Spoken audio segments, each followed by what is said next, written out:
Olá pessoal, eu sou o Davi Marques e essa é a aula 2 de probabilidade. Hoje nós vamos ver probabilidade complementar e probabilidade da interseção. Bom, primeiro a gente vai ver probabilidade complementar. O que significa isso? Olha só, em vários casos é difícil encontrar a probabilidade de ocorrência de um evento, mas é fácil encontrar a probabilidade dele não ocorrer. Então eu consigo uma relação aí, fica fácil resolver algumas questões. Olha só, vamos imaginar assim, se sabemos a probabilidade de um evento não ocorrer, podemos encontrar a probabilidade dele ocorrer, dele acontecer. Olha só, vamos pensar aqui num gráfico. Então, eu tenho um certo espaço amostral. Se eu tenho um determinado evento A, tudo dentro do espaço amostral que não é o evento A, a gente vai chamar de complementar. Então, o que acontece? Seja A, com essa barrinha em cima, o conjunto formado por todos os elementos do espaço amostral que não pertencem a A. Isso é o que a gente chama de complementar de A. Bom, então olha só, duas coisas que a gente consegue identificar aqui de cara. Primeiro, que o A e o complementar de A, eles vão ter interseção. E que os dois, A e o complementar de A, juntos formam o espaço amostral. Então é bem lógico, bem tranquilo a gente concluir que se eu pegar todos os elementos que estão em A e todos os elementos que estão fora de A, mas dentro ainda do espaço amostral, ou seja, né, do complementar, se eu somar eles vai ser igual a quantidade de elementos do espaço amostral. Bem óbvio isso, né?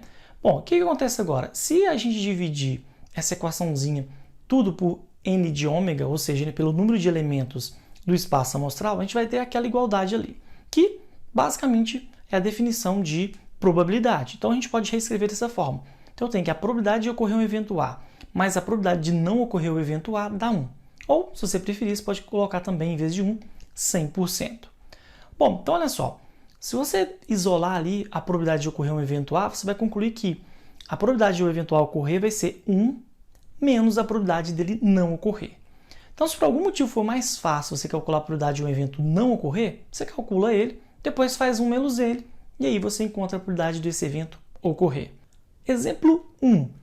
Lançando uma moeda honesta 3 vezes, qual é a probabilidade de sair coroa pelo menos uma vez?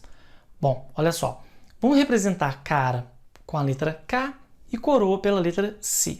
Então, só há um caso em que não aparece coroa. É quando aparece todos os casos cara. Primeiro lançamento cara, segundo lançamento cara e terceiro lançamento cara.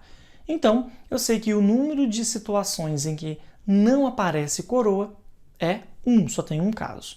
Bom, quantas possibilidades a gente tem, de um modo geral, quando a gente pega a sequência dos 3 lançamentos? Tem 2 possibilidades para o primeiro lançamento, cara ou coroa, 2 para o segundo, 2 para o terceiro, então eu tenho 8 possibilidades. Beleza? Bom, então qual que é a probabilidade de eu lançar 3 vezes uma moeda e não aparecer coroa? Então significa que eu vou ter o número de casos, de situações em que não aparece coroa, sobre o número de casos no total, ou seja, 1/8. Lembrando que isso é exatamente o que a gente não quer. Como a gente sabe que a probabilidade de sair pelo menos uma coroa, mais a probabilidade de não sair nenhuma coroa é 1, porque ou não sai nenhuma coroa, ou sai pelo menos uma. Se eu somar essas duas possibilidades, tem que dar 100%, porque eu não tenho outra possibilidade. E também não tem interseção, né? Não tem como ser as duas coisas ao mesmo tempo. Bom, então, um desenho aqui para a gente ter uma ideia. Tá? Aquela mesma ideia que a gente viu ali na teoria. Então, a probabilidade de sair pelo menos uma coroa, mais a probabilidade de não sair nenhuma coroa, somados, isso vai dar 1. Se eu já sei que a probabilidade de não sair coroa é 1/8, eu concluo que a probabilidade de sair pelo menos uma coroa é de 7/8. Tranquilo, né? Aí você pode falar assim, Davi, mas isso aí dá muito trabalho, não precisava fazer isso tudo. Eu ia fazer o seguinte, eu ia listar os casos todos, e aí é bem fácil, porque são 8 situações no total. Eu tenho aqui, então, 8 casos de um modo geral, e eu tenho que 7 deles têm pelo menos uma cara, então, pelo menos uma coroa, então eu vou fazer o quê? 7 sobre 8. Ótimo, perfeito. Mas vai ter situações que vai ser muito difícil de contar, principalmente esses casos, esses 7 aí. Tem situações que são muito complicadas. Por exemplo, se eu tivesse mais lançamentos, eu quisesse sair pelo menos 2, 3 coroas, a gente precisa entender esses princípios para a gente resolver exercícios mais difíceis, mas está corretíssimo aqui. Beleza? Bom, então vamos lá. Agora vamos para o exemplo 2. Em uma repartição, há 4 homens e 5 mulheres. Deseja-se fazer uma comissão sorteando, aleatoriamente, 3 quaisquer dessas pessoas. qual é a probabilidade de que na comissão sorteada tenha pelo menos uma mulher. Então perceba que eu tenho muitas possibilidades, fica inviável contar todos os casos, igual eu contei no exemplo anterior. Então vamos tentar entender o seguinte, olha, primeiro, há muito mais casos com pelo menos uma mulher do que casos sem mulheres. Vamos analisar todas essas situações, olha só. Então a princípio eu tenho 0 homens e 3 mulheres, ou 1 homem e 2 mulheres, 2 homens e 1 mulher, ou 3 homens e nenhuma mulher. Claro que isso é o que pode acontecer de um modo geral. Essas 3 primeiras situações são situações boas, qualquer uma delas, se ela que acontecer, ótimo. Essa última situação é uma situação ruim, porque nessa situação não tem mulher. É muito mais fácil contar esse último caso do que contar aqueles outros, porque lembra que não é só quantidade, né, gente? Tem que definir quais são os homens ou quais são as mulheres nas comissões. Então vamos pensar, quais são as situações ruins? Se são 4 homens, então eu tenho as seguintes situações. Na minha comissão ali, quando eu escolho 3, ou não está o homem 4, ou não está o homem 3, ou não está o homem 2, ou não está o homem 1. São 4 situações. Fácil, tranquilo. Esse é um de casos em que a seleção, a escolha foi feita com 3 homens. Lembrando, essa é uma situação ruim, mas vai ajudar a gente a resolver. Bom, e de um modo geral? De um modo geral, são 4 homens e 5 mulheres, são 9 pessoas. Vão ser sorteadas pessoas aleatórias, eu preciso fazer uma combinação. Tenho 9, escolho 3. Isso, fazendo essas contas, não é o caso aqui agora, né? Mas dá 84. O que a gente conclui então? A probabilidade de você sortear aleatoriamente 3 pessoas e essas 3 pessoas serem homens vai ser o quê? O número de situações, nesse caso aí que a gente está querendo contar, 4, sobre o número total 84. Simplificando, 1 em 21. Isso significa que a probabilidade de serem sorteados 3 homens é 1 em 21. Ou seja, a probabilidade de não serem sorteadas mulheres é 1 em 21. Mas isso não é só exatamente o que a gente não quer? Bom, então eu pego o total e subtraio isso. Então a probabilidade de ser sorteada pelo menos uma mulher, mas a probabilidade de não ser sorteada mulher tem que dar 1. Só tem essas duas possibilidades.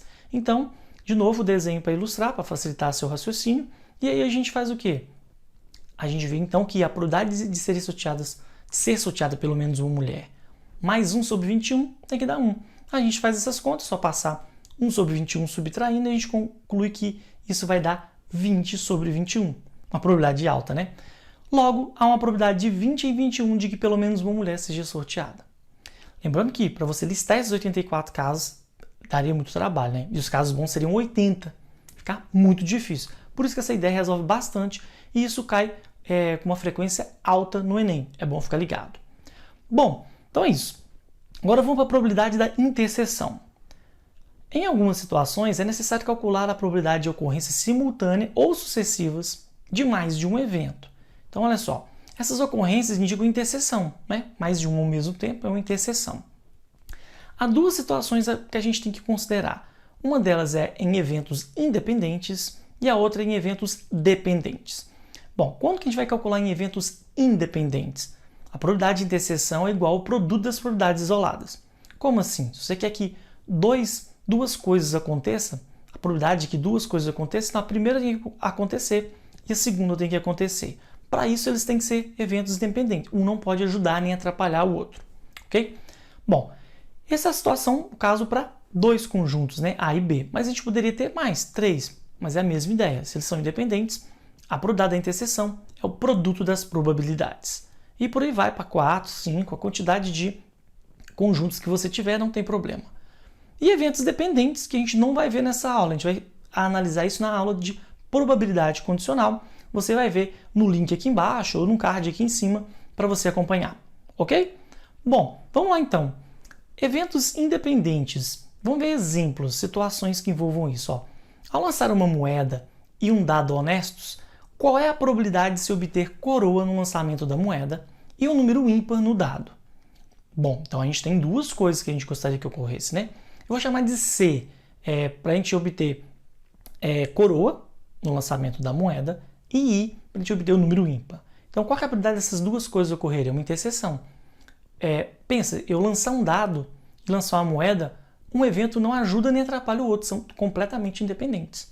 Isso significa, então, que a probabilidade da interseção para essas 2 coisas ocorrerem vai ser o produto das probabilidades.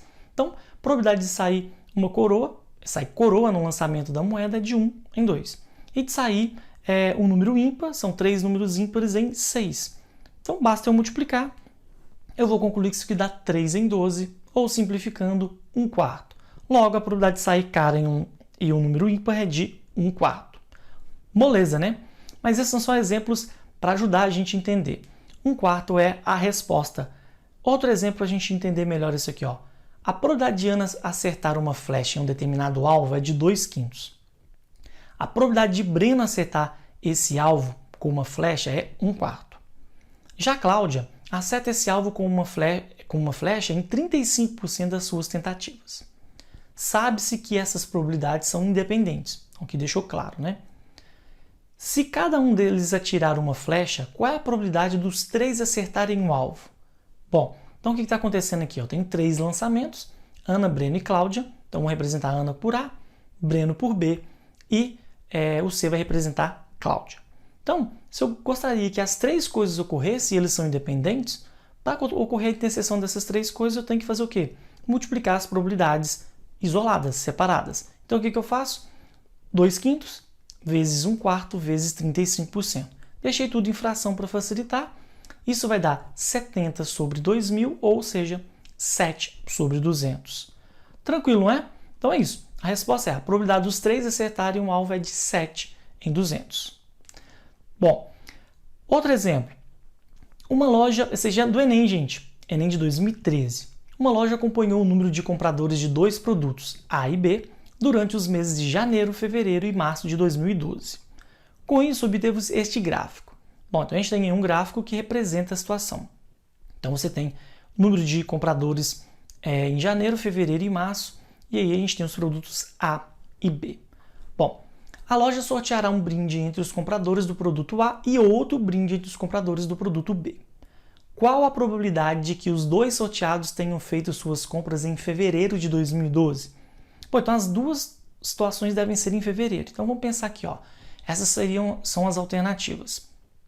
Dos 100 compradores do A, se a gente somar ali ó, o que está em preto, 10 mais 30 mais 60, dá 100. Então desses 100 compradores do produto A, 30 compraram em fevereiro. Dos 120 compradores do produto B, 20 compraram em fevereiro. Bom, então a gente conclui o seguinte: para ocorrer as 2 coisas, eles são independentes, um não ajuda nem atrapalha o outro. Então o que a gente tem que fazer?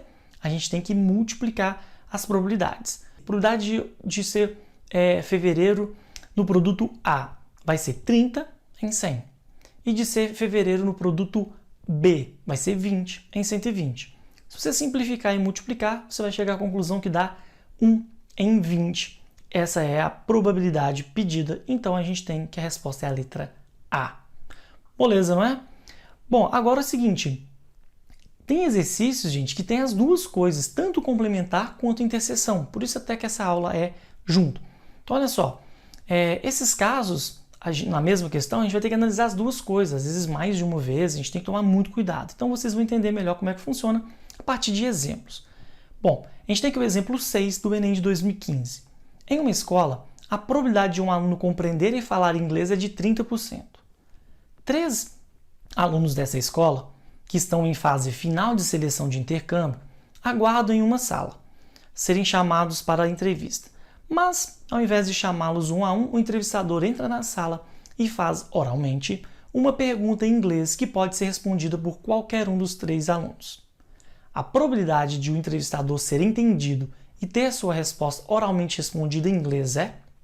Bom, então vamos pensar o seguinte. Primeira coisa, o entrevistador ser entendido e ter sua resposta respondida oralmente significa que pelo menos um dos alunos compreende e fala inglês. Há várias situações em que alguém responde ao entrevistador. Calcular a probabilidade de cada uma delas gastaria muito tempo, né, gente? E seria desnecessário.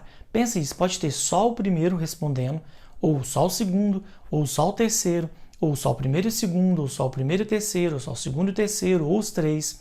Então, dá para resolver assim também, mas dá um pouco mais de trabalho. Mas o que a gente pode pensar?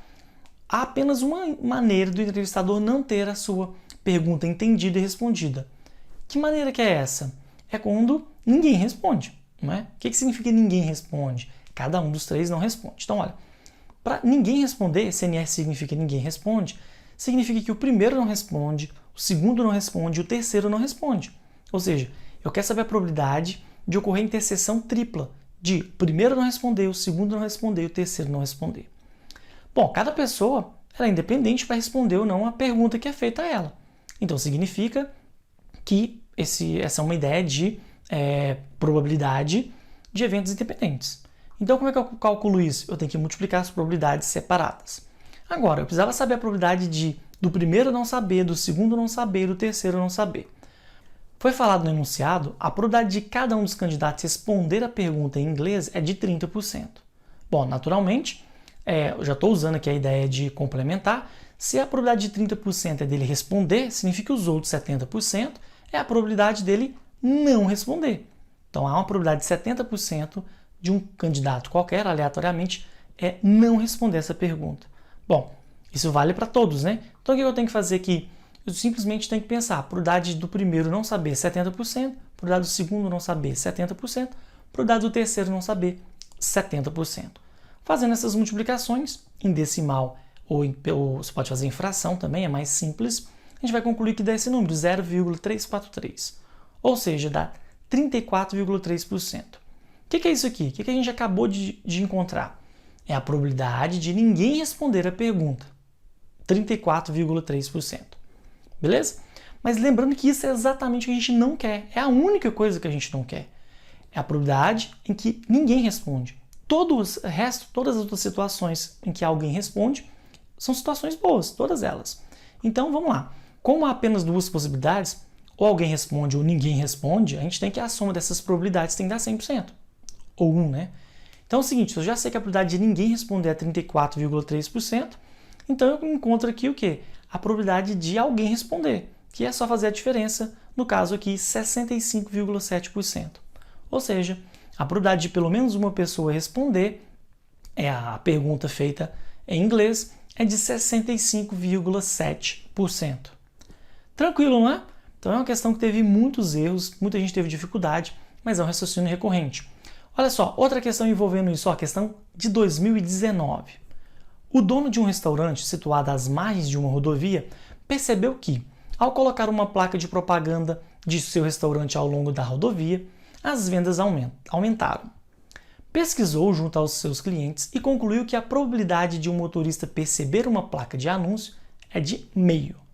Com isso, após a autorização do órgão competente, decidiu instalar novas placas com anúncios de seu restaurante ao longo dessa rodovia, de maneira que a probabilidade de um motorista perceber pelo menos uma das placas instaladas fosse superior a 99 sobre 100.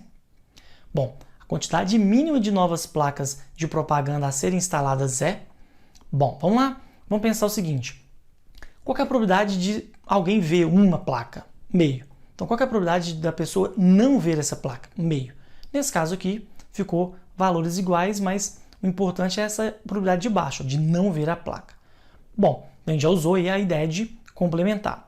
Agora, assim como no exemplo anterior, há vários casos, digamos, bons. Né? Então, você não sei quantas placas são, mas a pessoa pode ver só a primeira, ou só a segunda, ou só a terceira, ou só a quarta, ou só a quinta, ou a primeira e a segunda, a primeira e a terceira, a primeira... Então, assim, é muito complicado, é inviável fazer dessa maneira. Ok? Bom, então o que a gente vai pensar? A situação ruim, a única é aquela em que nenhuma placa é vista por um determinado motorista. Então, essa é a situação que a gente vai calcular. A probabilidade de um determinado motorista não ver nenhuma placa. Beleza? Agora, a probabilidade de não ver nenhuma placa é igual ao produto das probabilidades de cada placa não ser vista. A gente está considerando que é independente, né? O cara está dirigindo, ele pode olhar para uma placa ou não. Ele ter olhado já para uma placa anterior não ajuda nem atrapalha ele olhar uma placa seguinte. Bom, então o que a gente vai fazer aqui? A gente tem que fazer a probabilidade de um determinado motorista não ver nenhuma placa. Então, ele não vê a primeira, meio, não vê a segunda, meio, não vê a terceira. Lembrando que cada um desses meios veio da ideia de não ver a placa. Beleza? Bom, depois a gente tem que multiplicar isso aqui, meio vezes meio vezes meio. Quantas vezes? Igual a quantidade de placas que foram instaladas. Quantas placas? Sei lá, é isso que a gente quer descobrir. Então, eu tenho que multiplicar meio vezes meio vezes meio. Vamos supor que são n placas, então eu tenho que fazer meio elevado a n.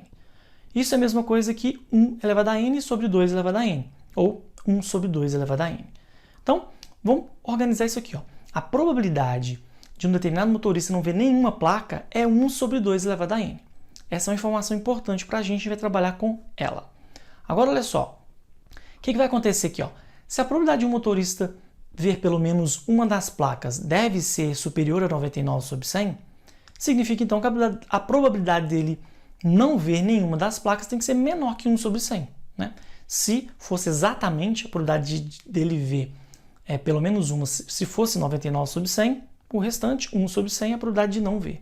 Se ele quer maior do que 99 sobre 100, a probabilidade de ver, tudo tem que ser menor que 1 sobre 100, a probabilidade de não ver. Mas a gente já sabe que a probabilidade de não ver é 1 sobre 2 elevado a n. Então, esse 1 sobre 2 elevado a n tem que ser menor que 1 sobre 100.